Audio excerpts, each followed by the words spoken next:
What's good, everybody? It's Batman. So today we're going to be doing a really interesting topic that I came up with, at least in my opinion. It's going to be KAKUZU and HIDAN versus the Sound 4. And basically what we're going to be doing with this, just to kind of simplify things and make it understandable, because people are probably ready like, huh? Like fucking Sound 4 against KAKUZU and HIDAN? That's crazy. KAKUZU and HIDAN should just destroy it, blah, blah, this and that, you name it, right? Basically what this is going to be consisting of is actually a lot of people are not aware of this either, but there's actually war arc scaling for the Sound 4. They are eventually brought back in the war arc as Edos, and they have all their scalings and their feats, etc. there. And basically, what's it called, for, all that kind of going on and being a whole other thing is, they have like some interesting new hack shoots that they can use. They have some certain connections that connect to other characters to solidify their scaling, and it's kind of basically them being shown like at full power and what they technically could have been capable of doing. And we'll kind of get into that in a bit and talk about it a little bit further, because you guys are probably like, wait, what? Wasn't the Sound 4 at full power when they're fighting at the beginning and blah blah? But like I said, we'll get into that.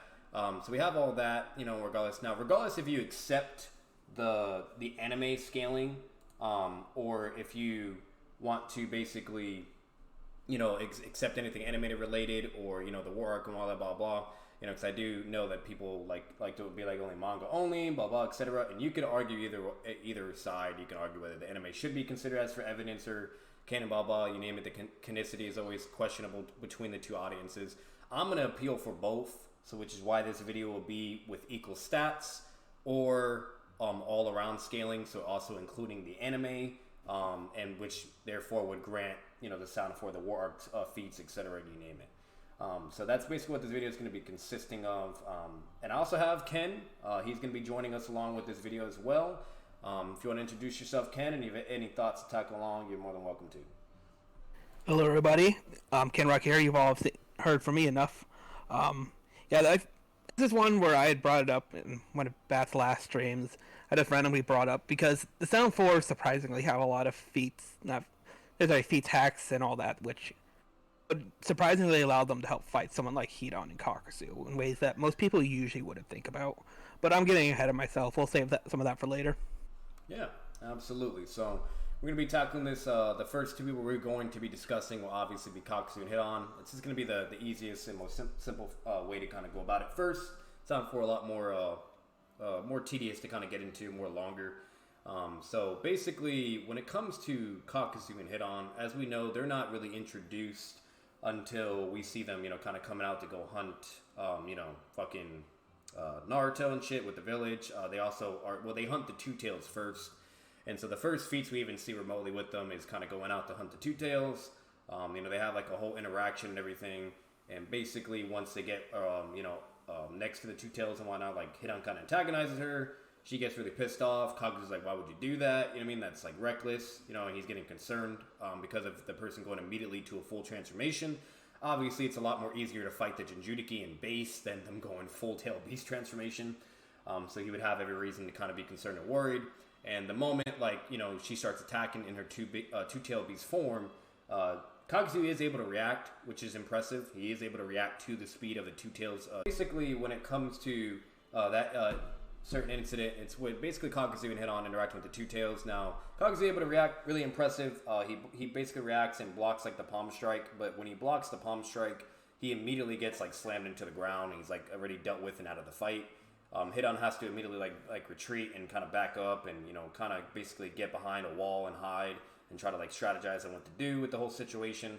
And basically, even states like, oh, he's like a rat in a cage, and things are kind of like looking tense for basically both of them, and just kind of picks up from there. Then it does like a time skip. We don't know what the fuck happens, but they're able to eventually get her blood, obviously. And she's not being performed the ritual. They don't kill her, but she gets dealt with. They capture her, and then we kind of know what already happens from there. And then eventually it ties into the whole Konoha like attack arc and shit with them. So, but do you have any thoughts particular with the whole Two Tails interaction? Like anything, like what do you really think with that whole situation, Ken? Because let's be real, we know a lot of people like to either upscale KAKUZU to some crazy, outrageous levels due to the whole Two Tails scene and fight. you know what I mean, and whatnot, and etc. You know, the only thing I really left out is also Hidan saying he's the slowest out of the entire Akatsuki. There's that statement as well, but you know, but what do you have any thoughts on that first interaction when they're first introduced? What do you think about them? Well, okay, as far as HIDAN KAKUZU, I like them. Again, like I said, I like them. But the problem, if you want to try and use the two tails to like upscale, we know HIDAN problem because we know that HIDAN was able to fight and dodge the two tails, which means any member of the Akatsuki would instantly get scaling off of her, and that becomes a problem if you're trying to figure out like how powerful Akatsuki. Yeah, I would definitely agree with that for the most part. Like the whole problem when it comes to like correlating Hidan and KAKUZU to skill like directly to the two tails, like to where people will basically would say like, oh, like these guys are like, you know, just as powerful as the two tails, and they can literally go blow for blow and you know do some like crazy things, and you know, like you name it, like just some outrageous like scaling that's just inherently not even there at all. Because I'm gonna be 100% real with you, if the two tails was in front of like any fucking person at that point in time during like the KAKUZU arc and everything. You know what I mean? Like, it's like, let's be real, like, fucking Kakashi's not fucking with that. Naruto's not fucking with that with a Rising Shuriken. Like nobody's messing with the two tails. You know what I mean? Like, like fucking, you would have to like scale high enough to really do it, or have some ceiling, wood style. Like, you need something to combat against that. You know what I mean?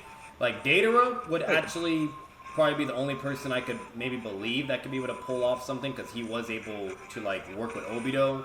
And they were using like explosions and shit, and they were able to knock the three tails out. But then again, that was without the Jinjuriki. And we know Biju are way weaker without, you know, a Jinjuriki. I mean, if they're just by themselves. They're still strong, but they're way weaker. You know what I mean? So for all we know, that can only happen because the three tails didn't have a Jinjuriki or anything. So, but like, you know, basically in a nutshell, when you actually analyze the entire fight and everything, like once again, like if they really were scaling to this two tails, durability, AP, you name it, etc., like, it doesn't make any sense for Hidan to dodge a fireball from it. It doesn't make any sense for, you know, KAKUZU to, like, to react and then, like, immediately gets fucking slammed under the ground and dealt with. Like, you know what I mean? Like, it's not like he just blocked it, and then is fighting back, you know, and doing some crazy shit like some Dragon Ball, you know? So, like, my whole problem with it is there's unfortunately not enough evidence to conclude that they could scale to the two tails. And it's also blatantly contradicted when you see the whole KAKUZU arc of them fighting against Kakashi, Shikamaru, Naruto, etc., etc. Because none of those people scale to two tails either. So it's like, once again, it just doesn't connect. You know what I mean? But like I said, you can formulate arguments to try to do some two-tail scaling or whatever, etc., you know, and go that direction. But it's not narratively, you know, supported. It's not supported by feats. Contradicted statements, otherwise you name it, etc. It's just none of it's there, you know. And we'll eventually talk about all that to support that notion that they don't scale to the two tails. But I just immediately want to put that out there because I know that's eventually everyone's go-to for anyone that likes to highball KAKUZU, you know, or the whole classic KAKUZU beats pain type scaling. So, but anyways, Ken, do you have anything more on that, or before we can move on to the next thing, what do you have? Yeah, the basic way which I can see some of the KAKUZU and Hidan scaling is they should scale around like base Naruto to like Kakashi level. As far as Shippuden goes, they definitely scale below someone like Orochimaru, who's able to fight the Four Tails. And the Four Tails would be able to beat the Rasen Shuriken Naruto that fought KAKUZU. He's got better speed and durability than what we see that Naruto. And he's got a lot more chakra as well, which definitely helps.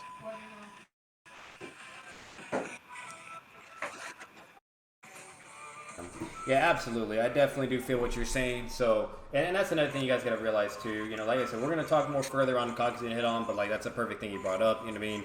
Like fucking Naruto with a baby QB amp. Okay, in the anime it just shows him in base with the QBI, whatever. But in the manga, like his eyes are red, but he just doesn't have any pigmentation. The hair's not spiky. No, like, you know, no whiskers, nothing. Like it's not a full QB amp. It's like a baby ass fucking QB amp in the manga. Like, you know what I mean? It's like a little bit definitely weaker than the one that Orochimaru battled. Yeah, yeah, exactly. Way weaker than that, and also way weaker than even the one that was fighting Datara. Because that was like the full fucking QB face transformation and shit. You know what I mean? While the one that was in the manga, it's just him with red spiky eyes. That's it. Like nothing else is there for the QB face. And so, and what we do know is... This could be further backed up with the fact... And sorry again, but this could be further backed up by the fact that Kasama even like respects the Sannin and considers them deadly, Yeah. and even Kratos says Data as one of the deadliest members of the Akatsuki, Yeah. implying that he thinks very highly of them, that they would be on the higher end of it, which would just naturally put someone like KAKUZU and HIDAN lower, Exactly. especially since they show relativity. Exactly, you know what I mean? And then not only that, just to further prove everything with the whole baby QB amp Naruto, even if you grant that, what's it called? Like, the problem, guys, is, you know, that the main reason why his eyes are even getting to that point, you know what I mean, or whatever, is because we know that Naruto's emotions are connected to the QB's chakra. There's plenty of statements for that, etc.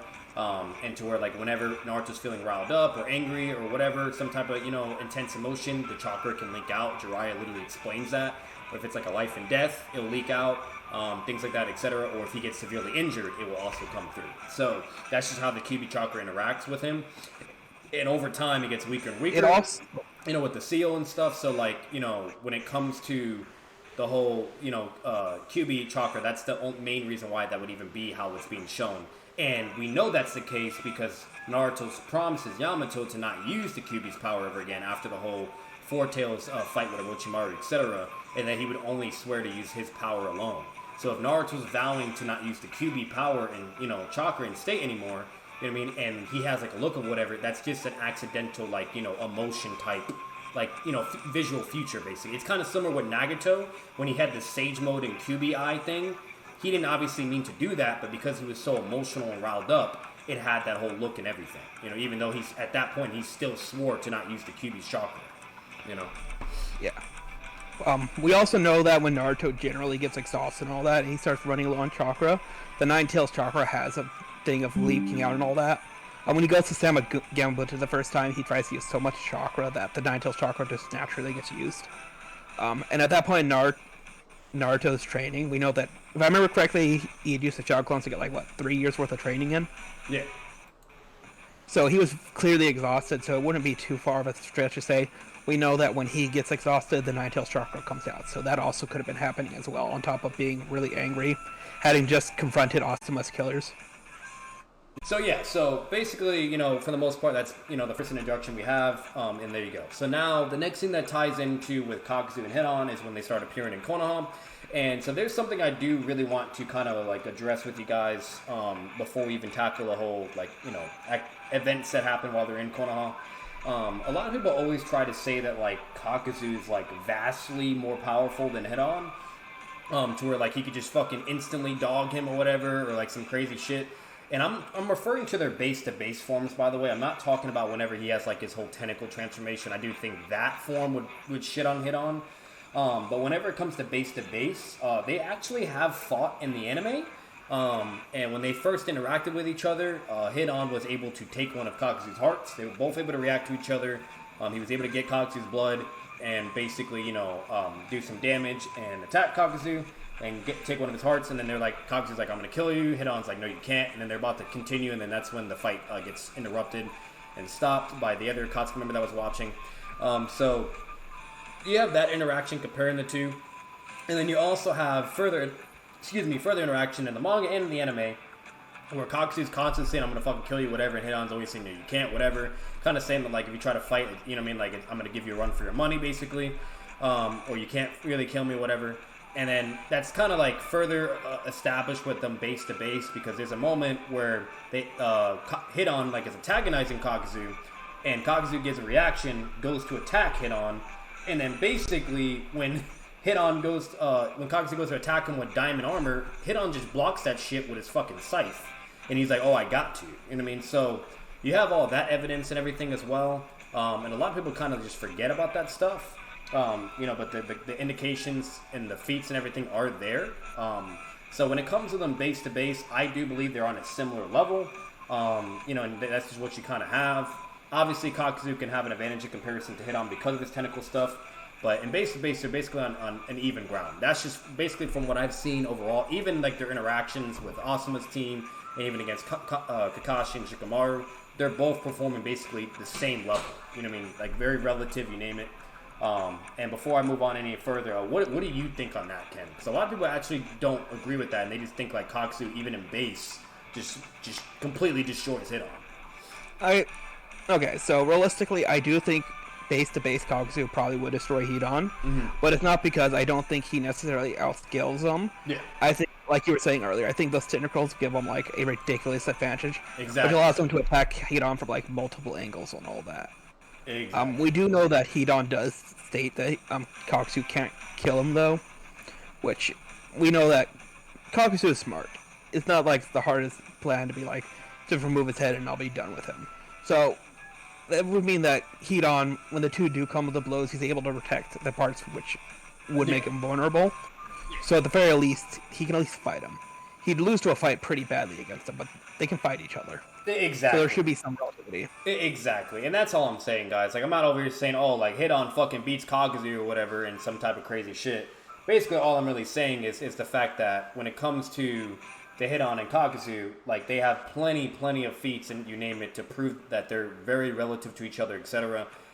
At least base to base. And once Kakuzu goes to, like, his whole tentacle form, it's kind of over for Hidan. There's really nothing he can do. And even in base, if Kakuzu starts strategizing, using his tentacles and shit or whatever, or even eventually using his puppet things to fight as well, Hidan's just going to get fucked. You know what I mean? So when people say, like, Hidan gets destroyed because, like, Kakuzu just straight up speed blitzes or just instant, head cut off, whatever, like some Minato shit, that's just inherently not the case at all. That's people over-exaggerating Kakuzu and just, doing some crazy upscale for him. There's plenty of evidence for it. And I'm actually going to show a couple scans for that for you guys. So just to kind of show it. This way you can kind of see the evidence as well. Just give me one moment for that. Yeah, while you do that, one of the biggest things that I find annoying is people sit there and try and act like Kakuzu's like this big, brutish, like, character who just supposed to, like, tank and, like, outspeed everyone. Yeah. He's more strategist, if anything. If you look at the data book stuff, he says, that even File says, like, he can, like, analyze how powerful someone is. He's able to know, like, when to pretend to be dead to catch people off guard and use his unique abilities in order to take advantage of stuff. That's probably how they even beat, like, someone like the Two Tails, was probably just catching her off guard with their very unique talents. Yeah, she probably deadass, like, just thought they were dead. And I mean, after kind of fucking them both up in Two Tails, she was like, alright, fight's over. They sneak up behind her and everything, and then just kind of get a blow, and that's all it takes, one drop of blood, and GG's. There's nothing you can fucking do. Like, they didn't beat her while she was in Two Tails form. They beat her probably when she reverted back. And that would make more sense due to their whole immortality gig, and that's what they kind of, that's their stick. That's what they heavily emphasize on and exploit when in battles, you name it. So it makes way more logical sense, and that would be definitely the higher possibility for an off-screen fight. And especially with all the other feats that they have and statements, etc., it would further collaborate with that notion as well. Alright, guys, so basically the first thing you see, this is what I was referring to when they first fought, this is basically them in the anime and everything. What's it called? This is kind of just Hidan and Kakuzu staring at each other. Hidan slices, Kakuzu dodges, they start fighting. Kakuzu gets, like, his tentacle thing in Hidan's body, but doesn't do anything. He takes it out of his body, gets his blood, and then basically from there, like, he says, not gonna help you. He takes away Kakuzu's heart, he's like, damn you. And then once that happens, Hidan's like Lord Joshua, laughing, being, crazy as he normally is. And then basically you see Kakuzu's, heart thing come out, which basically shows that he lost a heart. And then he's like, I'll beat you to death. And then Hidan's like, no, you can't. And that's the first thing we generally see when it comes to their first interaction with each other. Another interaction which happens during the manga and the anime, Kakuzu gets pissed. I already said this before, swings at him. Then Hidan blocks it perfectly. And then he's even using diamond armor because, it turns black and everything. It's a clear indication when he's using it compared to his skin. And it even shows, like, his skin going back to its normal color right here. And Hidan's just calling him, like, insane, you're such a prick and stuff. And another thing that everybody forgets as well, in the manga and the anime, they also fight the monk guy. And the monk guy kind of beats the fuck out of them with, like, some spiritual, like, fucking, like, weird fist type jutsu shit. They both charge at him at equal speed. Kakuzu, like, goes to strike at him with diamond armor. He immediately blocks, counters it, okay, and then just starts giving him, like, the 1, 2, 3, 4-piece combo. Like, he's just bullying his shit, and there's not a thing he can do. You know what I mean? So, like, when it just comes to, like, basically, like, them interacting with each other and fighting, like I said, base to base, they're just constantly shown to be on the same level, and it's really just basically is what you can work with. Like, there's just really no way to say Kakuzu in base just completely outscales Hidan and just immediately speed blitz and one-shots. That's just inherently not there at all. That's not ever emphasized, period. And then once again, this just kind of shows Hidan getting fucked up real quick as well. And that's all it is. So I just kind of want to show you guys the scans. This way you didn't want to think I was tripping or anything. What's it called? And that's kind of what you're working with. What I was referring to those moments. We will be referring to the manga scans eventually as well, and that's in the anime too. But I will show the manga scans for certain things that we discuss. This way, for all the manga people, to appeal to them, or anybody that only just accepts the manga only. So the next thing that we're going to be discussing, guys, is their interaction with Team Asuma. So this is where we get more scaling with KAKUZU and HIDAN. This is where it's really important and kind of connects to the Sound 4. And basically, with their interactions, etc. So when we see KAKUZU and HIDAN first appear, they're basically fighting, what's it called? Team Asuma, Shikamaru, and the two other tuning. They're not even joining, they're just tuning. And, they're like the high tier tuning, by the way. And so basically, Shikamaru, he's able, the way the fight starts is, HIDAN is basically able to, deal with attacks from, Asuma and Shikamaru and shit, whatever. He's getting pressed. Then he gets captured. And then KAKUZU comes out of nowhere, goes to hit Shikamaru from behind, reminds you. Shikamaru has no idea where he's at either, and Shikamaru is still able to dodge an attack from behind, which, at the end of the day, I'm going to be honest with you guys, that's really impressive because, there are many other times and feats where Naruto characters can dodge attacks from behind, but, it's still really impressive because when you attack somebody from behind, that gives you way less reaction time to technically react to them. So if you still have enough reaction time to dodge the blow and run away from the person, that's pretty good. While when it comes to people like Jiraiya or KAKUZU, etc., where they have certain feats where they're getting attacked from behind and they just get fucked up completely, there you go. I mean, that would solidify certain speed scalings, etc., etc. So, but before I let you tackle even further on that, Ken, the last thing that happens is Shikamaru basically is outrunning KAKUZU. KAKUZU's running at full speed and base. Asuma gets in front, and then KAKUZU stops his tracks. But do you have anything on that, Ken, or anything you want to say? Or we do know, the only thing I can really add is we do know that KAKUZU and HIDAN also both find the Shao Possession Jutsu rather bothersome, which means that Shikamaru's Shao can also keep track with them as well. Yeah, exactly. So, and that would just further solidify, basically similar feats, relativity, etc., etc. All right, let me get to another thing before we continue moving on. All right, so, and then as it basically goes from there with the fight, we have HIDAN basically, having his kind of his 1v Asuma team moment, and he's telling KAKUZU to not help. So I'm gonna be honest with you guys, if KAKUZU was helping, they would have all been fucked. They would have all died. Okay, I will put that out there through KAKUZU and HIDAN. But either way, KAKUZU's doesn't help because HIDAN's being a cocky, person. He's like, don't help, I can take care of these guys, whatever. He underestimates the team. HIDAN eventually gets captured. He's very equal to Asuma. They're basically extremely equal to each other. And eventually he does get a blow on Asuma. And then that's where, things kind of get really, really bad. And then Shikamaru comes up with his IQ plan. And he's able to kind of save the day. And then they cut off HIDAN's head. But by the time that even happens, Asuma's already taken a crap ton of damage. Then KAKUZU finally goes to help, and he immediately shits on a severely injured, nerf Asuma. And then basically at that point, it's just, shit gets really bad. HIDAN kills Asuma. We all know what happens. And one thing I want to also put out there too, a lot of people really try to dog Asuma and say that KAKUZU would do the same thing if he was in prime and healthy. And I'm gonna be honest with you guys, when KAKUZU was chasing Shikamaru and Asuma got in front of Shikamaru, if he was that fucking fast or that crazy in scaling, he would have done that shit from the get-go. Because that was before HIDAN even told him to stop, to not help, whatever, blah, blah, etc. You know what I mean? He was that's when he was backing up HIDAN. So, I don't really believe in the whole concept of KAKUZU can speed blitz and one-shot Asuma. I do believe that Asuma would lose to even base KAKUZU, or with the See, I don't know if I agree with that, though. But what do you mean on that, Ken? Go ahead. Well, because the reason why I disagree with you though is we know that when you look at the data book, it just straight out says Asuma, out of all the members, he's of the Konoha elite. Yeah. He's one of the best when it comes to close combats. We also know that he possesses the wind style, which we'll get into later. Mm-hmm. But we know that it's extremely powerful and is able to cut through virtually most stuff. Look at Naruto's Rasen Shuriken. Yeah. We see that. We know that KAKUZU, when he goes to fight Kakashi, those two are also relative when it comes to hand-to-hand combat. Mm-hmm. So it wouldn't be too hard to say Asuma would be able to get a good strike in and cut KAKUZU's head off like he does to HIDAN. We do know that KAKUZU does need his hearts to regenerate him, Yeah. but they don't necessarily automatically reform his body. So that could be an instant takeout for KAKUZU if he were to like have a head removed or something. Gotcha. You know, I definitely understand what you're saying. Yeah, and so like when it comes to Asuma, like that's a whole other like topic, and you could basically say like who would win, whatever, etc. Like you know, it could technically go either way in a sense. Like if Asuma's able to pull it off, and like he's in like a 1v1 situation, what's it called, you know, and things like that. Like that's fine and understandable. All I'm really saying, like if the fight were to probably continue, whatever, you know what I mean, like it would be understandable to like to say that KAKUZU could more than likely have the W, you know, the advantage, or especially like if he goes into like his tentacle transformations, like, you know, I kind of see Asuma having a hard time with that. But, you know, that's, like, once again, Asuma's no joke too, guys. There's plenty of stuff for him in his, you know, data books, which those statements are true.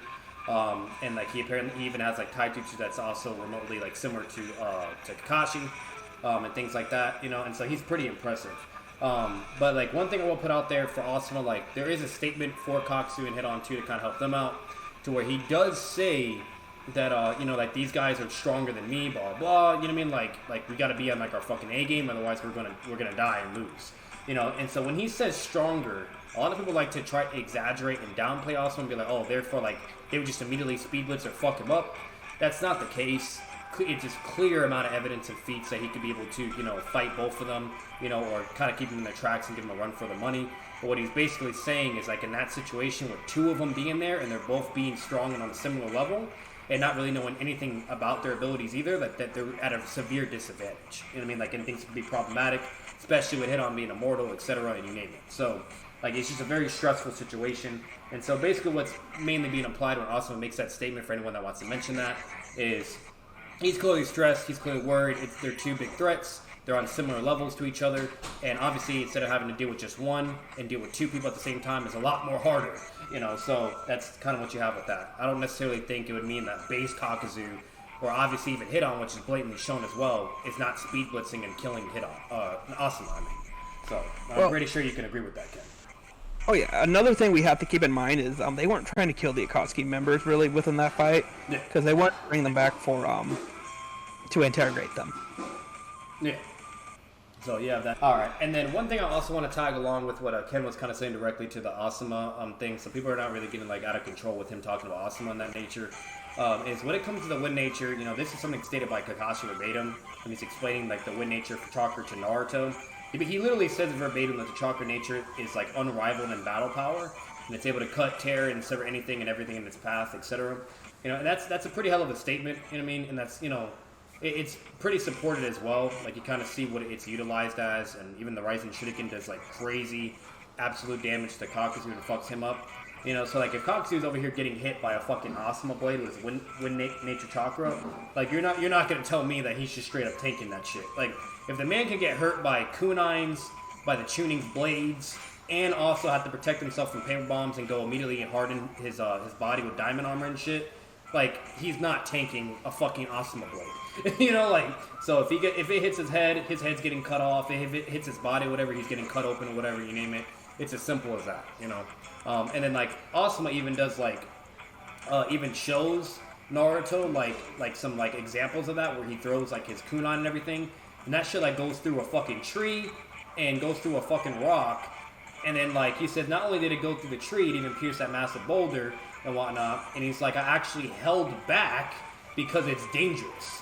So he held back, and it went through a fucking tree and rock and everything. You know what I mean? Like, and he's like, if I wanted to, I could have made it pass completely through that rock too, and et cetera, et cetera. So wind nature is like basically best suited for like short and middle distance battles, you know, and it's just basically that's as much as you get when it comes to Asuma with like his whole wind thing, you name it. And we can at least concretely know that because that's literally in the manga and in the anime. I don't know if you have anything to add to that, Ken, but I just kind of wanted to add to what you were saying earlier about Asuma, just to kind of have people be more understanding what you were explaining and not like lose their minds about it. So. No, I don't have anything to add to that. I think that covers pretty much what that is about. Well, yeah. So basically, the next thing we'll be getting into is we're going to be talking about the next interaction, which appears with KAKUZU and HIDAN. This is obviously against you know, Kakashi, Shikamaru, and all of them. So the way that even starts is this is even more to solidify the fact that like HIDAN and KAKUZU are on the same similar level and base to base.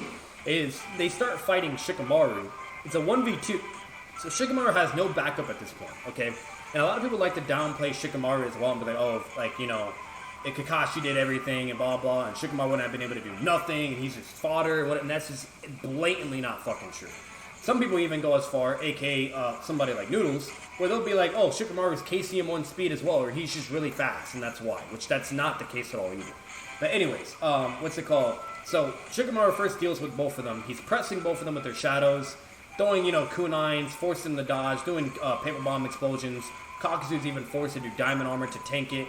Hidan gets concerned about Kakuzu and like screams like, Kakuzu, like, oh no, you know what I mean, like worried that he got injured or something. You know what I mean? And it's like, bro, like Hidan knows Kakuzu to the fucking T. You know what I mean? Like that's his partner. Like if he's getting worried about him being sustained to damage from a paper bomb, you're really gonna sit here and be like, oh, that's just Hidan being stupid, or Kakuzu's just using diamond armor for no reason, or whatever. Like, that's just completely disingenuous. You know what I mean? So that would already immediately solidify, like, the durability, you know, levels and etc. But bottom line is, with the whole interaction, that's what happens. And Shikamaru successfully gets both of them in the shadow possession. And then the only reason why it doesn't fully go through is because Kakuzu's able to get the upper hand, use, like, his tentacle hack shit. Kind of similar to what Saikan does when he was under shadow possession, you know, etc., or other people of how they can kind of counter shadow possession if you have extraordinary abilities, and he's able to, you know, basically lift off the kunais that were doing the shadow possession thing, get it away with his tentacles, and then they're out of it, and then it's back to square one, and that's when Kakashi and the whole team comes, because that first start of Shikamaru's strategy, just to immediately kill them, was off the table the moment Kakuzu used his tentacle thing to counter.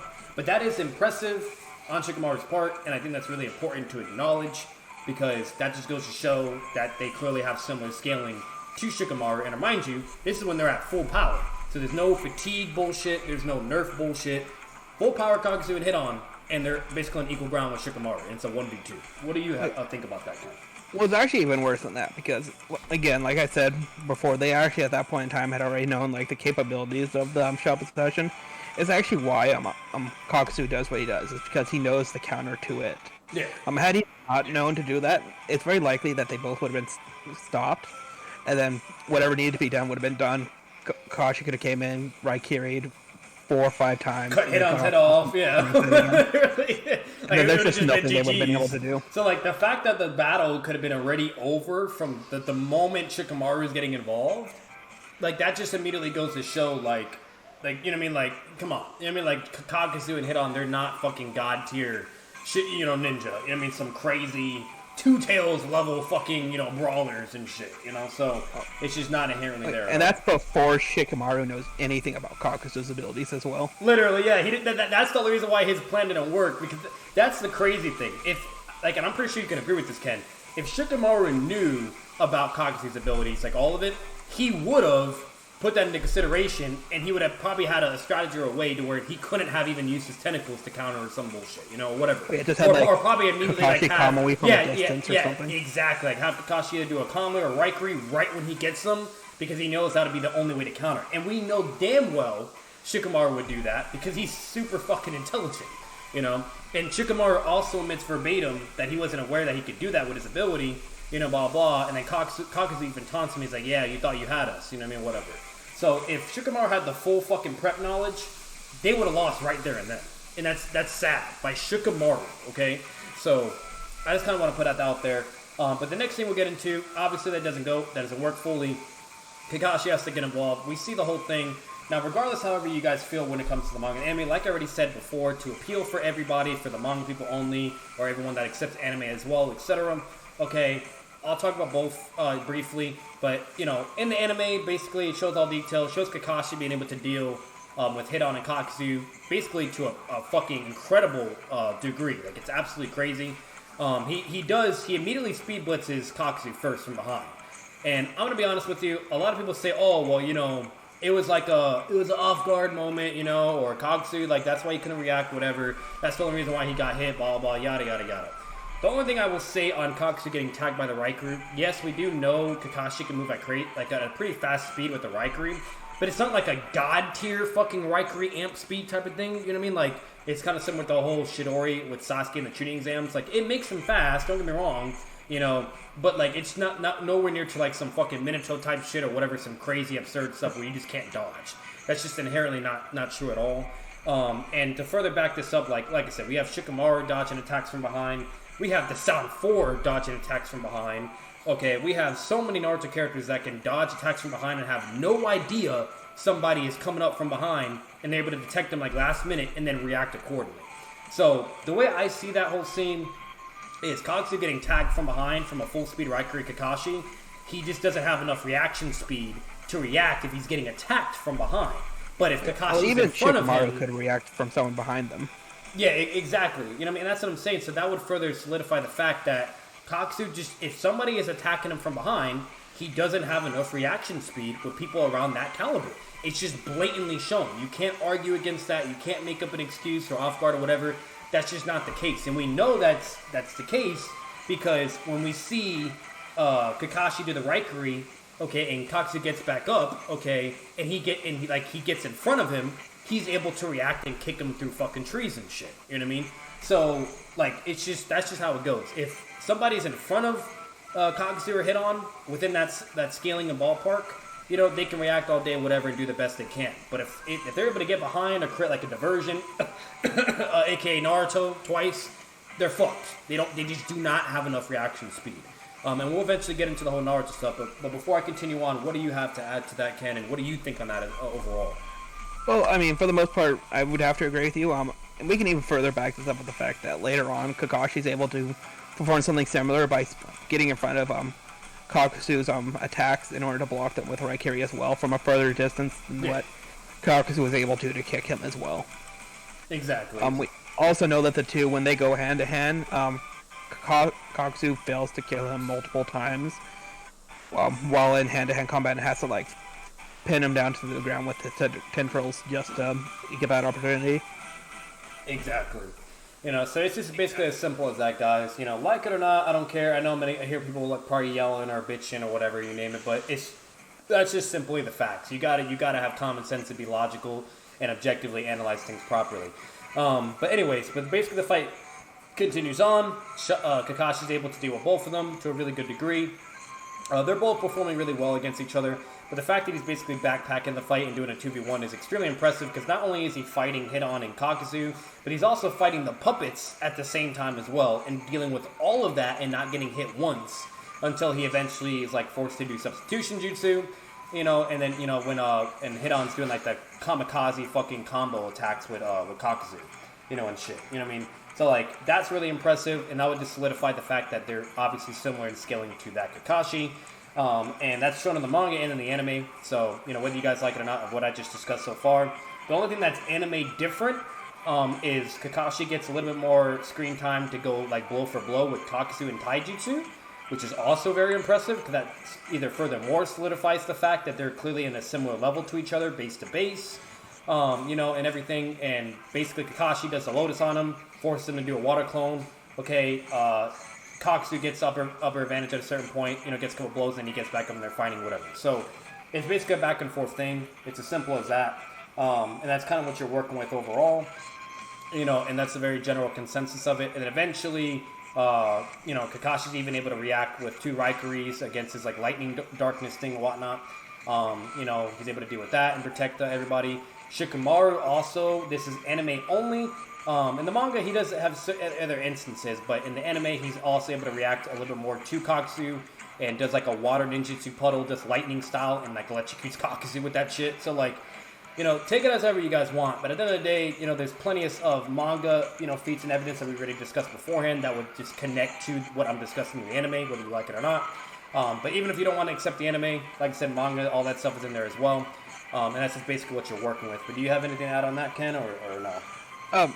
I actually have one thing to add, because you did bring up the fact that Kakashi got in a substitution, if I remember correctly. Yeah. Actually, a lot of people who view the substitution act itself as a speed blitz, because it involves the caster to have to leave the area, grab something to replace themselves, and then putting that in the way. True. So that's like a third instance of Kakashi speed blitzing if you want to use it.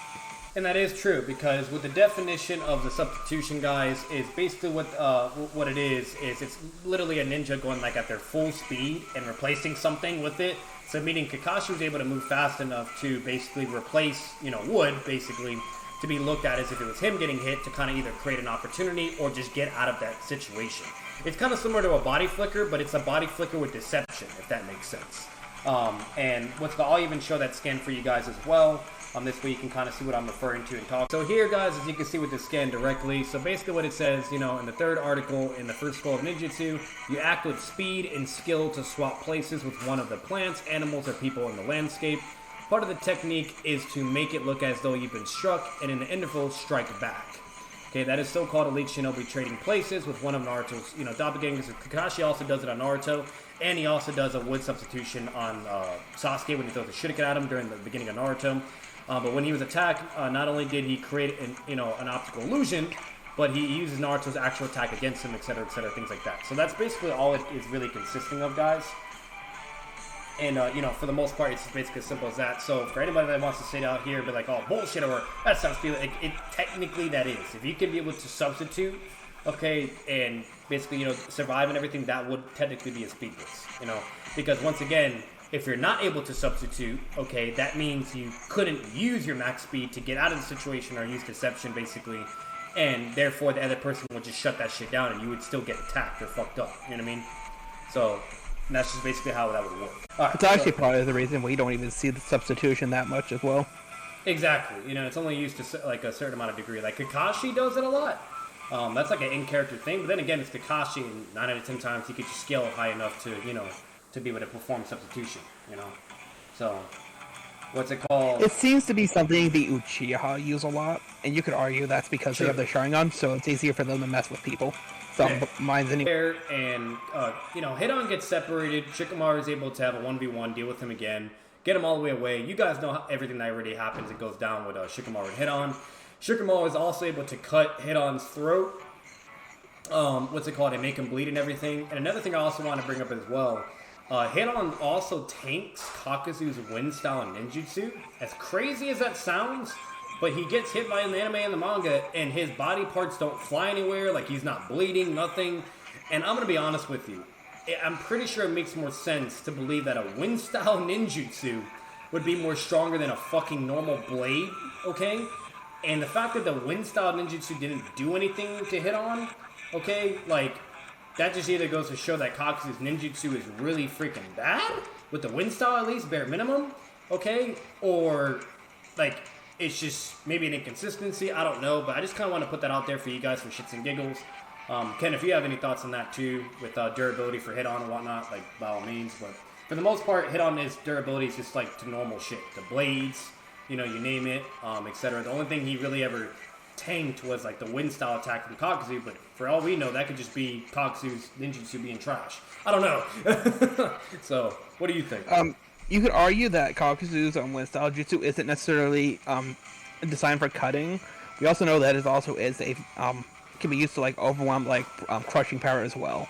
Yeah. So you could argue that Hidan's body was just able to stand the crushing force and not necessarily the cutting force, because that's what it's meant for. Because we know that Hidan is able to project the damage from his body to another person. So the physical damage that he could take, someone else might not be able to. Technical thing. It just basically what happens is it just naturally catches Kakashi off guard. And I'm going to be honest with you, I do believe that's technically an off guard moment, because Kakashi does say, "Oh wow, it's fast," but he was just surprised by like how much faster like the tentacles were when he transformed. And overall, like, as the fight continues on, that never happens again. Like, he's not able to do that to Kakashi again or to anyone else if it was that easy. Which is why I don't really necessarily would consider it a speed blitz. And then technically, even if Naruto and Yamato didn't show up, he could have cut it with his Raikiri, which he does literally to save Naruto.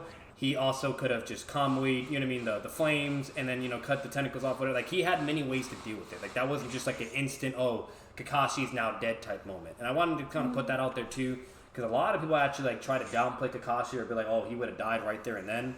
And it's literally also stated verbatim in the manga that he would have used calmly if Naruto didn't show up with Yamato. That's what he would have used to beat Kakuzu. So, like, at the end of the day, guys, is you have that verbatim statement, and we have other feats that further solidify that he can still deal with the tentacles. And that only happens once. It doesn't happen again or anything at all. So if it was clearly like a speed blitz factor, then you would be basically having like some Susanoo, 5 Kage Summit Sasuke Susanoo shit over and over to Danzo, to where that's clearly a speed blitz tool because he was speed blitzing him over and over and over.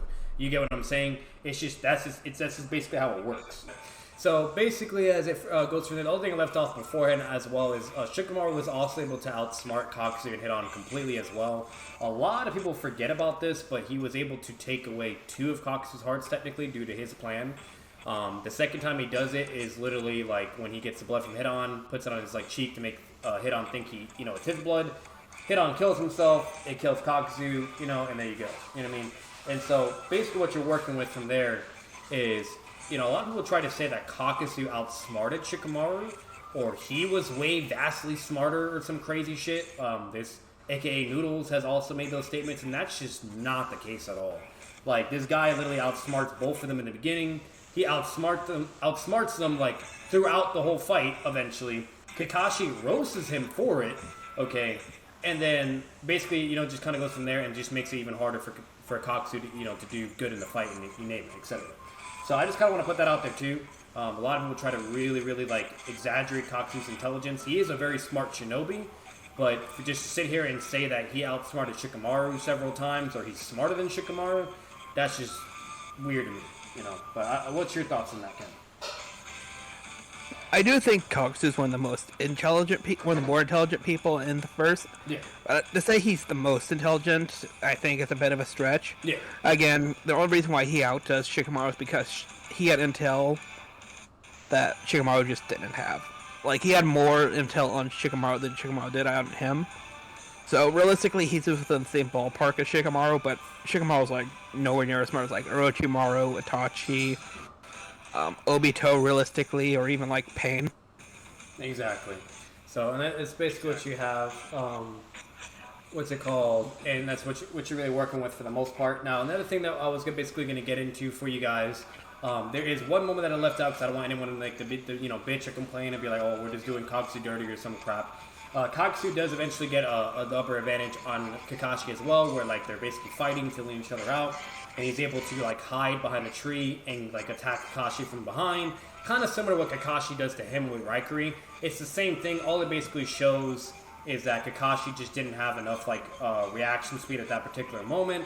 Or you could say that that was actually technically could have been an off-guard moment. The only reason why I will say that is Kakashi, or like he's getting fatigued to where he wasn't able to react to that as well. But the reason why is because like everybody forgets Kakashi was reacting to HIDAN and KAKUZU like for a good while and reacting to the puppets attacking him from behind, you name it, etc., etc. Like he's reacting to attacks all around his fucking body.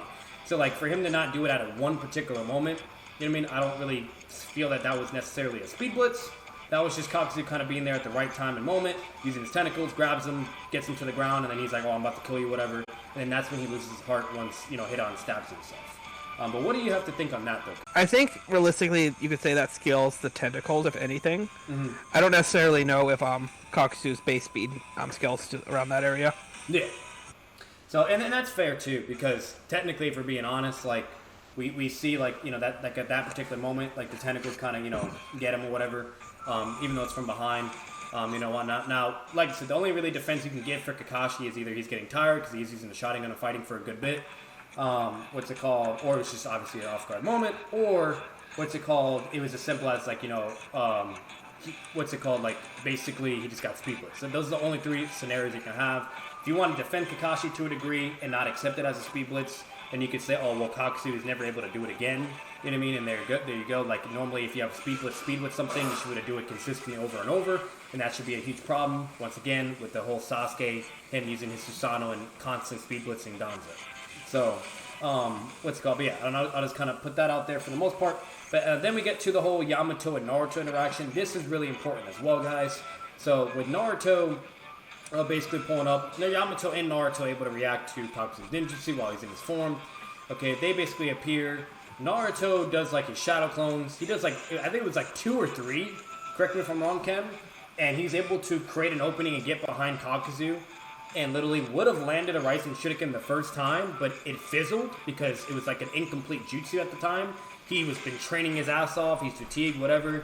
you name it, and literally like he just acquired the jutsu and it's not even like fully ready to go. Like he's like trying to use something that he just like acquired. You know what I mean? Like so like that's the only reason why it didn't hit, but it would have hit. Okay, it's just once again it's a Naruto moment. It fizzled, disappeared, and that was it. And a lot of people try to like, for whatever weird reason, downplay that scene and say like, oh, Naruto didn't speed blitz him twice or whatever, which that doesn't make any sense because he does it a second time with the same strategy basically, but the only difference is he switches out himself as the original user to attack instead of his clone or whatever, So, yeah. What's your thoughts on Naruto's whole interaction with Kakuzu and everything? And then I'll eventually get my last thoughts on how I do believe that was a speed blitz. As far as Naruto and Kakuzu's things, I don't necessarily know. I mean, he did like perception blitz him. There's no getting around that. Yeah. He was able to perceive him, but Naruto was able to move so fast that he wasn't able to react and all that. Yeah. I think that's a bit more nuanced than just Naruto just outspeeds him, because he does flat out say like, hey, I'm gonna need some shadow clones to make this work. Exactly. The compensation for technical speed. Yeah. Yeah, I could see the argument being not even the technical speed. You could argue the tentacles have range that Naruto would have to cover. Yeah.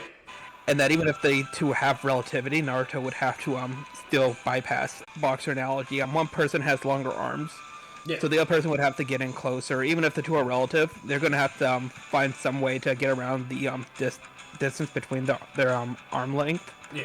And that's what Naruto's basically doing with the shadow clones. He's just supplementing for the reach that Kakuzu has. It's kind of similar to like what Naruto, normally always does against everybody, where he did it against like V2 Gaara to create an opening to compensate. Like it's something he generally always does too. So like like in 9 out of 10 times it works. You know what I mean? So basically he does like similar strategies that he normally does. He gets behind him and he does it twice. Okay, and obviously he gets the second hit. And to further solidify that it is a speed blitz, guys, and everybody always wants to lose their mind and say like it's not a speed blitz. In the data book, it actually states that Kakuzu has no blind spots when he's in like his full fucking power tentacle form, and he has two forms. Like he does his first transformation when fighting against like Kakashi and Choji and Ino, and he does his second transformation after Naruto would have landed an attack the first time if it didn't miss. And to like he's like, oh, let me go to like a better, longer range and wider, blah blah. And then Naruto does the same amount of shadow clones, just kind of switches up the strategy. And then he's still able to still get all behind him, okay, and land the attack. And Kakuzu's also able to look at him. He turns around in the anime. In the manga, he looks at him, okay, so he's clearly aware that he's behind whatever, and he still can't react. So he's aware of his presence, but he just can't react, which therefore would be a speed blitz, by definition. So, like, with everybody always saying that, oh, it's just not a speed blitz, or it's just off guard, or all this other bullshit, whatever, to try to like defend the whole downscale basically, because obviously if that goes through, then that would have him scaling to that particular Naruto, and obviously a Kakuzu tard is not going to want to have that happen, accept that, etc. So, and for the most part, like 95% of the Naruto community understands that and agrees, while the other 5% are the people that like to wank Kakuzu to these crazy levels and degrees. So but other than that, I feel like that's like the most that we could basically talk about when it comes to HIDAN and Kakuzu. I don't think if you have anything more on that, Ken, just let me know. But we can eventually finally move into the Sound 4. Yeah, I say we just get straight into the Sound 4, because that's realistically the juicy part. All right. We've been on Kakuzu and HIDAN for a surprising minute. Yeah. All right. So basically, we're going to be moving into the Sound 4, and we will basically solidify this and shorten this as much as possible. I wanted to kind of emphasize a lot as much as we could for Kakuzu and HIDAN, just to kind of show that we're clearly trying to say everything that goes with Kakuzu and HIDAN and be equitable for both sides. With the Sound 4, it's a little bit more tedious, but we're going to make this short as possible. So you guys should already be aware of the Sound 4. Let's be real, the Sasuke retrieval arc was probably one of the most solid arcs throughout OG Naruto. It was really, really good, and the Sound 4 definitely were the reason for it. So, it's kind of putting that out there, but, as you know, we have the members, Saikon, who's like basically the twins, we have the fucking spider dude, I call him Spider-Man, and we also have, Jirobo, who's like the big muscular dude for strength, and we have the flute girl, Tanya. Name is say her fucking name right, but I just call her the flute girl, whatever, you guys call her however you want. Yeah, and obviously you guys should be aware of who they are and what they can do, and basically for the most part, when it comes to the Sound 4, I'm pretty sure, like, all right, this is the interesting part about it when it comes to the scaling. So, I'm not going to be talking about their scaling to each other. This is not going to be a ranking for the Sound 4 or whatnot. But one thing I do want to, but one thing I do want to kind of like discuss, because this is relevant for the matchup for KAKUZU and HIDAN, is, you know, a lot of people try to say that like Saikon or the Flute Girl, like they massively scale over like the Spider Dude or the Jibarobo. Like that's typically the go-to nowadays, like for the majority of the Naruto community. They generally always say that those two are like the strongest, most powerful. They would just like speed blitz or one-shot Jirobo or the Spider Dude, whatever, and there you go, GG's. And that's what generally most people have. And the statement that they normally go off is due to like the manga statement, where it says like, oh, generally like, you know, Saikon's the strongest, whatever, blah blah, and then like the Flute Girl is like no less than Vayne. That's when like Kabuto and Orochimaru are talking about him. So and that's fine, like it's understandable, whatever, especially for people that are like manga only or whatever, etc. You know, like cool, whatever. But the problem with that, and where I kind of have an issue myself, to where I can even appeal for the other side of what people can generally argue for, is when it comes to the Sound 4, they have like a shit ton of feats to where they are constantly performing on the same level, kind of similar to with KAKUZU and HIDAN. You know, when they first fight against Sasuke, they're literally like all like kind of interacting with him on like the same level. They're all getting blows on Sasuke. They're all reacting to Sasuke, and you know, and it's just as simple as that. And they kind of bully him.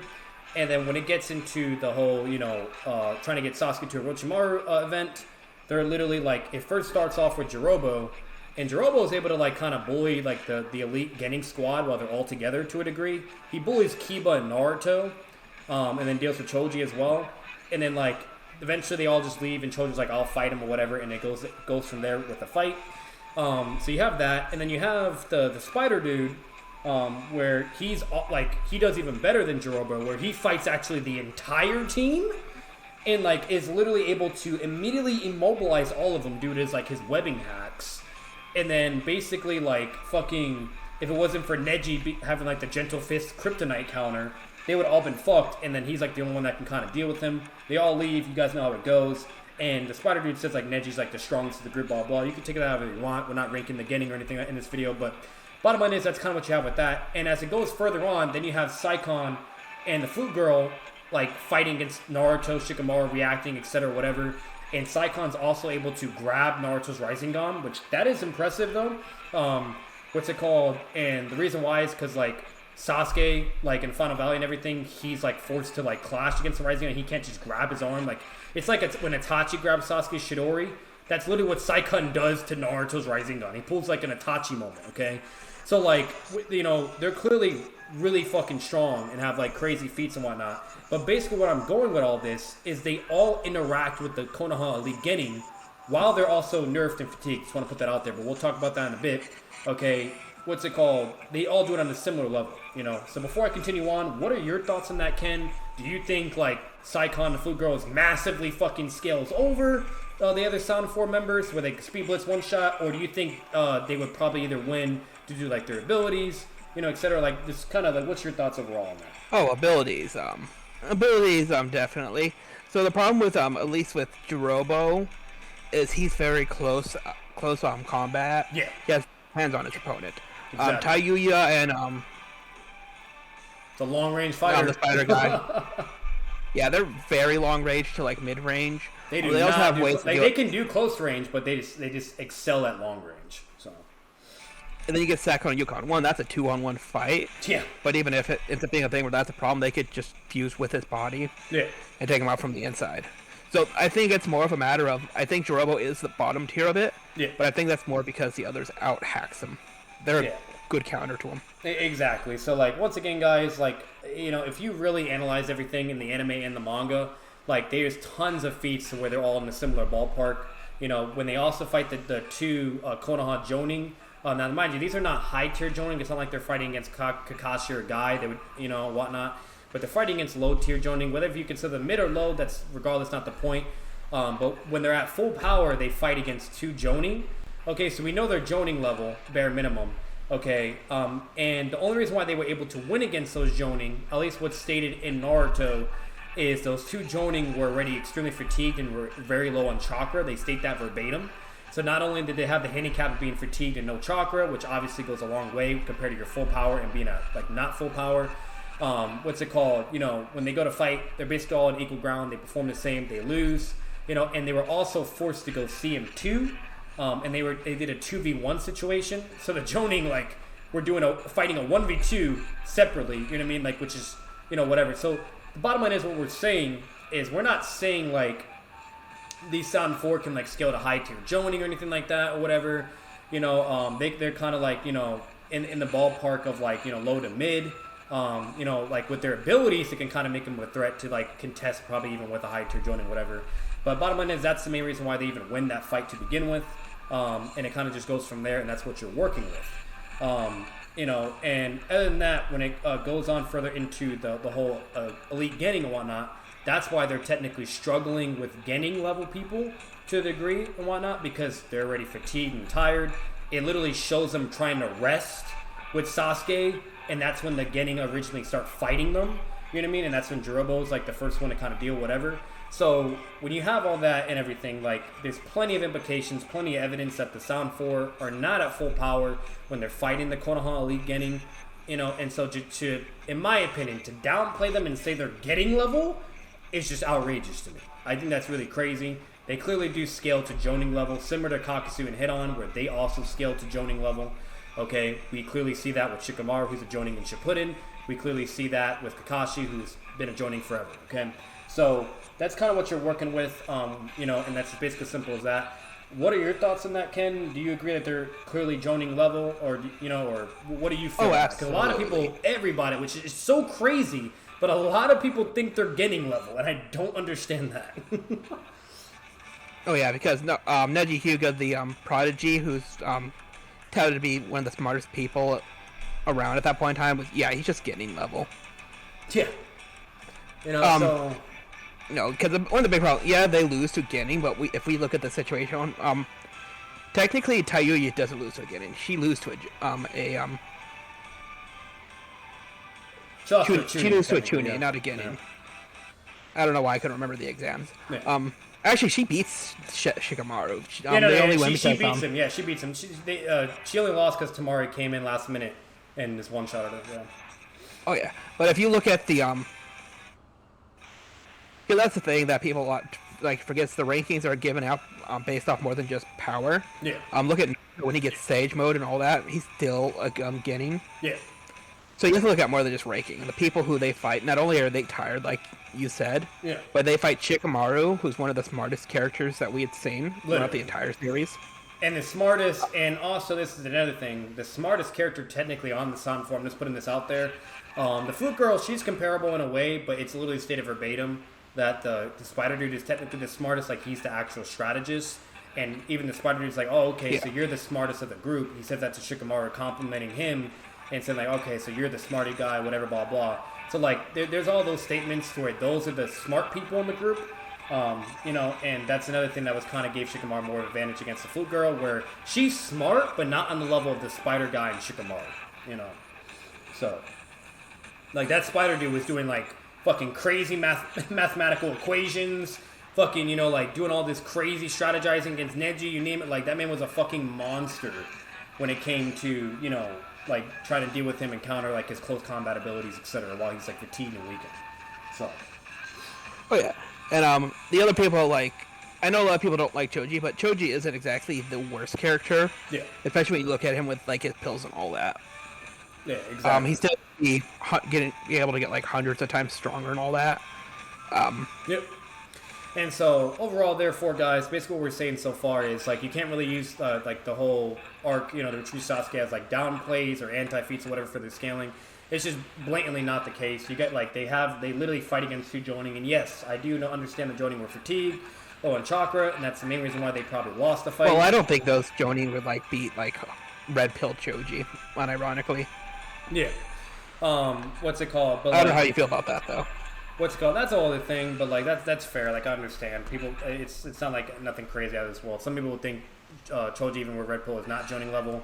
So, but some people can believe that too. But What's it called? But overall, like, you know, when it comes to it, like, it's once again, like, just to sit here and say that those people are fucking getting, it's just not the case.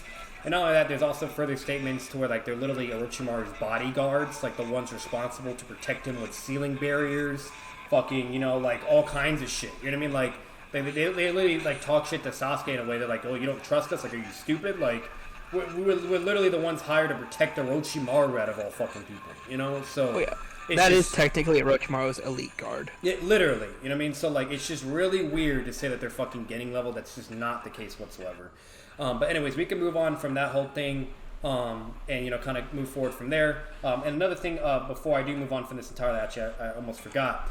If you guys even want to, like, look further into it, the data book stats also, you know, are all around in a similar ballpark with the entire Sound 4. So there's none of them are, like, completely outscaling one of the other or fucking just, you know... Speed Blitz or, you know, whatever type crazy shit that's just not there at all. Like, at that point, you're basically arguing with Kishimoto of what he believes their stats and what they specialize in. And I've reviewed the data book stats and everything. It actually makes sense with what their abilities and jutsus that they have. And with all the feats that we have, it's not a contradiction. You know what I mean? Because obviously, if something's stated in the data book doesn't mean it's inherently correct all the time. You got to analyze everything, etc. Look at context, whatever you name it. Make sure it's not a hyperbole, or make sure it's not a contradiction. You know, or can clearly be indicated as an interpretation for something else.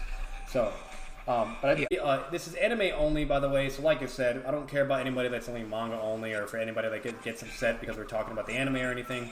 But we're going to be briefly discussing the anime feats in the war arc. Now, this is when the Sound 4 brought back as an Edo Tensei, and the reason why this is even important to solidify is because this is further connected and established with the notion that the Sound 4 were very fatigued and nerfed when they were fighting the Gendings, you name it, and that they clearly scaled to like Jonin level, etc., and whatnot. And basically, like, when these people are brought back as an Edo, as we all know, Edo is a nerf, okay? So like they are close to their original power technically. It's safe to assume that possibility, like, you know, and whatnot. Otherwise, they would be getting completely shitted on, you know, by the people that they're fighting in the war arc. So, like, they do have a slight nerf, but, you know, either way, bottom line is this is when they're at full power, basically, and not, you know, fatigued or low on chakra. And so basically what happens is, with the interactions, to simplify, is Choji has, like, they're all having their 1v1 situations. You know, Shikamaru's fighting the flute girl, Choji's fighting the fat dude again, you know, you get it. You know, Neji's having his match, whatever. And they basically all are performing really well. You know, they all are clearly strong enough to deal with attacks. They're basically all on, like, equal ground in a sense. With Choji, what's really interesting is, like, when he goes butterfly mode, which we all know what that is from when he first used it. Okay, fucking Jirobo literally, like, has to go to CM2 to contest with that form, because, like, they fight base to base. Okay, and the moment Choji goes butterfly mode, then he goes CM2, and he still shits on Choji while in butterfly mode. And this is Shippuden Choji, remind you. Okay, and it kind of just, like, further, like, goes from there. Choji's not able to get the upper hand until he, like, stacks his expansion jutsu with the butterfly mode, and then is able to beat that Jirobo. But then, like, he doesn't really beat him. He just kind of, like, gets the upper advantage. And he's being more on the dominating side. And then with Neji, it's kind of similar. He's reacting to the Spider Dude, what he's doing, whatever. But eventually he's able to catch the Spider Dude lacking with the air palm ability. Kind of hits him with that. Flute Girl, Shikamaru does, like, some Batman fucking prep shit and has earplugs. It's crazy if that sounds. So he's kind of able to deal with her Genjutsu and eventually create an opportunity and get her with the shadow. But after all that basically concludes, what's really crazy is the next part. But before we get into that, Ken, what are your thoughts overall on their interactions with Shikamaru, Neji, you name it, etc., and how that is, and why that's kind of important to kind of analyze and put into consideration? It definitely helps shed some light on, like, some of the earlier moments that we saw with them, like, in part 1. Yeah. A lot of people tend to forget that the longer you're in the curse mark state, it actually weakens your body. So within the time that the Naruto characters, Neji, Choji, and them, they went to go their final blow, they had already been in the curse mark state too for a good period in time. Yeah. On top of, like we stated earlier, already being, like, tired. Yeah, they were so all this kind of just shows that they're prime. Well. Yeah. So this just kind of shows, like, their prime CM2 was actually massively more impressive than what we originally saw. Yeah. Especially considering that, once again, like you said, these are Edo. They're Edos, which would be slightly weaker. Exactly. And so that's what you kind of have there. The next thing it ties into is this is where it gets really crazy for the Sound 4, because this was something that was never shown in the OG Naruto, which I'm going to be honest with you, it's either they just didn't have enough chakra to do it, or two, they didn't feel necessarily to do it because the whole mission was to get Sasuke over to, basically to Orochimaru and whatnot. So, like, it was like, why would they even do this type of ability? But the next ability that they have, which is really crazy, it's like a hacked ceiling barrier ninjutsu. And what it does is they do a barrier transfer jutsu to where your soul leaves your body and it sends it to a ceiling barrier to where they go there as well. And basically, if you die there, your real body dies as well. And then your physical body is just lit. It's like, it's just on the ground because you have no soul. So, like, that's a really, really big deal. It's really fucking powerful. And they basically have all their interactions with Shikamaru, Neji, and you name it again. Neji's over here fighting Saikon, and et cetera, and like they're all interacting with each other basically, and eventually they are about to lose because they're just kind of getting fatigued and tired, and the Sound 4 just have the upper advantage, etc. Even Jirobo also has a new summoning to where he's able to do like a fucking rock golem, and literally like basically like if it touches you, it can absorb your chakra or whatever. Obviously we know like if he touches you, he can absorb your chakra and drain you instantly and kill you. Things like that, but like he also has a summoning, which is pretty interesting. But either way, like that's for the most part what happens. And then KCM Naruto is able to find them due to his like hack sensory shit.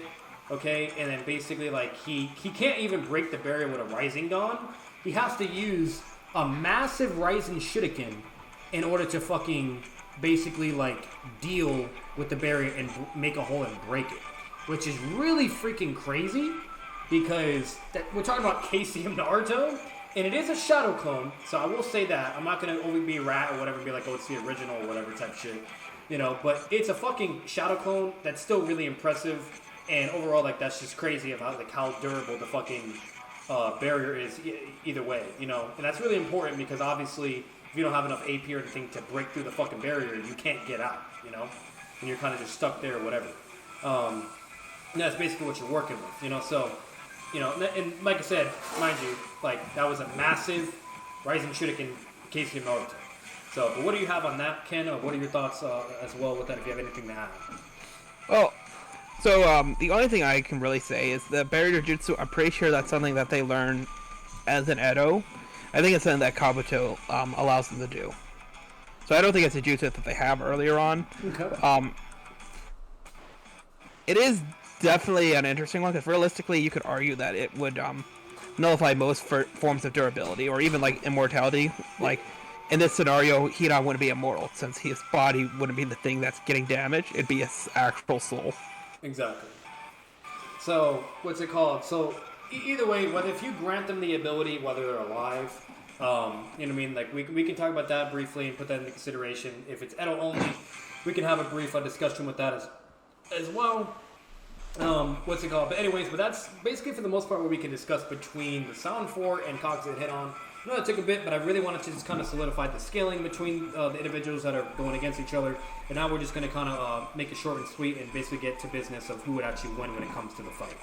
So with everything that we basically presented so far, what I will say, like I said, we have the scaling to where KAKUZU and HIDAN obviously are scaling to like Kakashi, Shikamaru and Shippuden, you name it, things like that, to Asuma, and etc. And then eventually they get, Hidan gets beaten by Shikamaru, KAKUZU gets beaten by a baby fucking amped QB Naruto, whatever, and that's kind of what you're working with. And then, that's all you have. While with the Sound 4, okay, like, at like fucking full power and everything, okay, that's like, clearly demonstrated they're able to fight Jonings, okay, on like similar levels and whatnot. And in the War Arc, it's also this solidifies the fact that they can clearly also fight against, Shippuden Shikamaru, fucking Shippuden Neji, etc., okay, which that's also important to keep into consideration, because once again, KAKUZU and HIDAN are within that similar ballpark, and that's just like this the scaling and range that they're at. So, with all that into consideration, with 4 individuals with their abilities that they have, with the spider dude with his webbing, that basically if it touches you, you're like basically fucked and instantly immobilized. That's going to be an issue with the Food Girl's Genjutsu and everything, that can be able to create multiple opportunities to either like cut Hidan's head off, you know, and deal with things like that. What's it called? You also have, you know, Saikon with his twin ability where he can kind of, help out in any way, or he can even go inside one of their bodies and fuse and maybe do some like, pressure or something in a way. But like they have so many techniques and abilities to where they could really be able to pressure them and cause a lot of issues. And also not to also dismiss the fact that the Spider Dude, he can literally, like, if he wanted to, like, just stay at like long distance at a range and just be spamming his fucking like crazy fast arrows. And KAKUZU has the knack of not being able to dodge shit from behind. So if he's getting shot with a fucking crazy golden arrow from behind, like, he's most definitely going to either get his head sniped off or it's going to go right through and kill one of the hearts. You know, that's if, obviously, the heart is in, the puppet hearts are in his body. But KAKUZU would definitely probably be using the hearts as puppets to help out with, since it's a 4v2 situation, and things like that. That's probably the worst case scenario for KAKUZU if he were to do that. Yeah. Because it leaves him open, and like all the members have some sort of summonings, like we were talking about earlier. Exactly. Which will allow them to even like further increase. And we know that the hearts of KAKUZU are actually surprisingly like weak. Like they don't have high durability. Exactly. So and so that's what I'm saying, guys. Now, mind you, remember, like regardless if you consider the Warwick feats, which would obviously the Warwick feats and everything would scale them to a similar degree with KAKUZU and Hidan, there you go. Or if you don't want to accept that to appeal for everybody, then it would just be equal stats. It's as simple as that. What's it called? But either way, what's it called? For the most part, since the scaling is a similar ballpark, okay, and they have all their hacks abilities, etc., and with the pressure that they can be able to create, like I really don't see how KAKUZU and Hidan can really be able to pull that off, or really be able to have any way of winning. Like the only way I can see them maybe pulling something off is if Hidan's able to get one of their blood, like they get tagged or whatnot, and then next thing you know, like Hidan's like over here doing this fucking thing or whatever, and then one of them dies. But like that's if it gets that far. And I'm gonna be honest with you, if that's even the case, like they're just gonna turn it up more, whatever, and they're still gonna lose. Maybe they get one of them from the Sound 4, but the problem is I don't even think it gets that far. Like that's the issue, because remember, Hidan has to get into a circle. He has to get your blood and then inflict the damage. And with all the abilities that they have, Saikon being able to go into your body and stop you from moving and shit, the webbing, the Genjutsu, like Jirobo with his rock fucking dome where he can just immediately summon that over you and then start taking your chakra, like it's just, I don't know, man. I don't really see how it would get to the point where they would be able to get the upper advantage. The only thing that, in my opinion, would be the biggest threat to the Sound 4 is if KAKUZU goes into his instant tentacle transformation. You know what I mean? That could probably be able to give him some type of advantage. But once again, with just all of their abilities, I just really don't see KAKUZU coming out on top or anything. And they would just basically all be dealt with and killed. But that's my general thoughts for the most part, at least alive to alive. But what do you think, Ken? Am I tripping, or what's your general thoughts on it? Another problem that Hidan has as well is he also has to stay within that circle as well. We know that if any point in time the circle is to be broken or he's to be knocked out, he has to redo the entire setup and process and all that. Exactly. And I know you said something about if KAKUZU would gets webbed on the ground. like how do they even get that off? Or if he just webs the scythe and just throws that shit across, and just be gone, scythe. Well, another problem is because if Saikon and Yukon were some of the Rashomon gates, yeah, how can he stand in one place long enough to even make the circle? That's what I'm saying. So it's they have those spear things or something. Yeah, exactly. There's just so much pressure, guys. They have all their summonings fighting them. They have all their jutsus. I really don't see KAKUZU and Hidan being able to pull that off. It's just, I just don't see it at all. And it would just basically ultimately be a defeat, for KAKUZU and Hidan, a W for the Sound 4. Now, I will say this, I don't think it would be a low diff. I do think it would be mid diff or high diff, you know what I mean? That's just me. I don't know how Ken feels on that, but it's just, once again, with all the abilities, the pressure, the teamwork, you name it, I can't see Hidan and KAKUZU coming on top. And if it's a 1v4, that's even worse. That's why we didn't in my opinion, that's why we didn't even do a 1v4 situation or anything like that, because that would just be even more harder for them. So another thing we have forgotten to bring up is they're able to use the Crimson Ray for parry. which is strong enough to even hold like Hiruzen and Orochimaru in place. Exactly, and you have that too. Like, so it's like I said, guys, they just have so many ways to kind of deal with Kakuzu and Hidan, you name it, etc. And ultimately, I do believe it would just lead in Hidan and Kakuzu's defeat. Now, one thing I will say, lastly, when it comes to like the Edo, okay, now this is the thing, Kakuzu and Hidan, there's nothing stated in the data books, or they don't even show anything at all that they have any sealing jutsu to even seal an Edo. So there's that. But let's say I dismiss and regard that or whatever. Okay, what's it called? Bottom line is, like, they also have that hacks ability where they can transfer your souls. And I'm going to tell you guys right now, like, alive or Edo or not, okay, if they do that jutsu, only 2 of them have to do that.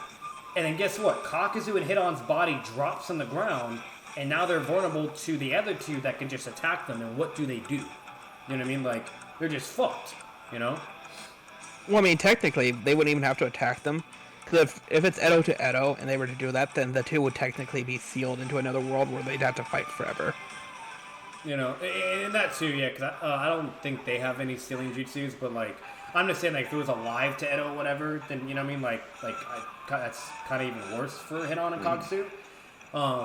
What's it called? Because they don't really have any sealing jutsu, and then 2, like, they could do that Haxa move. Their soul goes to that barrier. Their 2 bodies are on the ground, meaningless. And then the only thing that you could argue that could maybe work, I don't know how you feel about this, Ken, is like his puppets could maybe still be able to operate to try to protect Kakuzu and Hidan's body, since their souls are out of their body. But, like, even if that is the case, I still believe they would be able to deal with that and then just, kill Kakuzu and Hidan. So. The problem with that is, so, when the way we know how Kakuzu's hearts work is they instantly, whenever Kakuzu's in a position of being in danger or dying or something, the hearts will instantly work to try and keep him alive. Yeah. The thing with this is he has no soul, so his body would just keep dying. So he'd be in a position where he'd keep dying and not being able to move until he runs out of hearts. So the hearts wouldn't be able to protect his body. So even if, like, let's say even if the heart got into his body, since he doesn't have a soul, I don't even think his body would work then, right? Oh no, that's what I was saying. Like, without his soul, the body would basically just be lying there, just fucked. slowly dying. That's what I'm saying. So, like, no matter what, guys, like, regardless if they do the technique alive or as an Edo, it's just that's an instant win con. Now, one thing I will say for you guys, obviously, this is if you consider the anime and the war arc feats, you know what I mean? Or if you only, like, consider it as, like, for them to do it as an Edo. I mean, if you don't want to consider that into consideration, then obviously everything else that we said beforehand, you just basically hear that out, which we already communicated, and that would be the reason why they would still win. All I will say, to be generous for the Kakuzu and Hidan fans, and for any of those people that are probably really pissed off or whatever, at the end of the day, with equal stats, or with also giving the war arc scaling to get him into that similar scaling ballpark, like, at the end of the day, you guys got to just understand, like, it's just that's just what you're working with. You know what I mean? Like, it's as simple as that. When you really analyze everything, like, it doesn't really get any crystal clearer than that. We're not downplaying Kakuzu or Hidan. We're being as objective as possible. Okay, and it's just based on nothing but, statements, feats, facts, etc. We're not just making shit up to make shit up. Okay. So, but other than that, Ken, do you have really anything else to add, or that basically be it? People need to stop downplaying the 4, man. Yes, sir. Like, just don't downplay the Sound 4. They're no joke. What's it called? Like I said, regardless if you consider it equal stats, cool. For anybody that doesn't want to accept the scaling for the Sound 4 to be in the similar ballpark. And one thing I will also say as well, like, even if you don't accept the anime or the war arc to get them to that level or whatever, okay, like, at the end of the day, we do know that they're joning bare minimum. Like, there's literally statements that they're joning level and strength, and they were able to beat 2 joning, and stuff like that. So it's like, there you go. You know what I mean? Like, and we know joning generally are all within certain ranges. You have low, mid, high, but Kakuzu and Hidan, they're basically within that, that high, mid and high, while the Sound 4 all together, you name it, can definitely be in that ballpark of being mid to high as well. I don't see any problems with that at all, but that's just me, personally. So, but other than that, what's it called? Basically from here, we'll end the video. If you guys enjoy the video, make sure to leave a like, comment your thoughts down below. Let me know what you guys feel or think. Let us know if we're tripping or capping or whatever. Like, if they would still lose in equal stats, you know, or if they would still scale similar to them from the War Arc and anime feats, or if you even still think from like just manga alone and anime, like at least with during OG Naruto, that they could, you know, scale to Jonin and everything, and like would still be able to compete against Hidan and KAKUZU. But you guys let me know. I'm curious in your thoughts. We always are. I won't judge you for it. And subscribe for more content. Subscribe if you guys love the channel. And as always, I will see you in the next video. Peace.